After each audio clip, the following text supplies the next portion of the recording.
মেসির জন্য যুদ্ধ করতে রাজি আছি। না, একটা বিশ্বকাপ জিতে দেখাও। চলো, তোমার চ্যালেঞ্জ অ্যাকসেপ্টেড। মেসির জন্য সেবার কি না করলো আর্জেন্টিনা দলটা, যার ফলও পেল। সে একই কাজ করতে চায় পর্তুগালের প্লেয়াররা।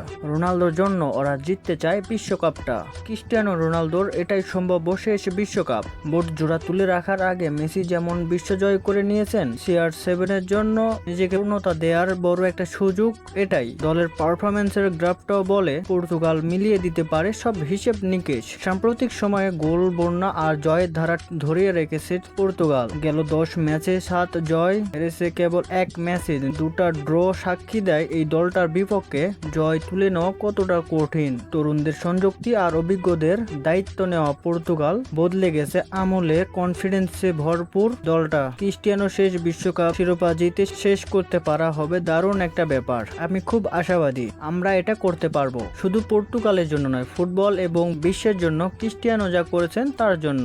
গেল কয়েকটা বিশ্বকাপে রোনালদোর দল প্রত্যাশা মেটাতে পারেননি, তবে সময় বদলেছে, সাথে ওদের শক্তি সামর্থ্যটাও। দলে আছেন Joao Felix, Joao Cancelo, Ruben Dias, Bruno Fernandes, Bernardo silver মতো তারকারা। আর সেই সাথে দ্য গ্রেট ক্রিস্টিয়ানো সুপার পারফরমেন্সটা তো থাকছেই। বিশ্বমঞ্চে একটা ধাক্কা তো পর্তুগাল এবার দিতেই পারে। তবে প্রশ্নটা উঠতে পারে রোনালদোর খেলা নিয়ে। ইউরোপ ছেড়েছেন বছর 3 হয়ে গেছে, ইউরোপীয় ধাঁচের ফুটবলটা ওর খেলার চর্চায় নেই। এটা বড় কোনো ফ্যাক্ট হয়ে ওঠে কিনা কে জানে। তবে সব প্রেডিকশনকে তুড়ি মেরে বদলে দিতে পারেন ক্রিস্টিয়ানো। ওর পারফরমেন্স করলেই তো পর্তুগাল পায় জয়ের দেখা।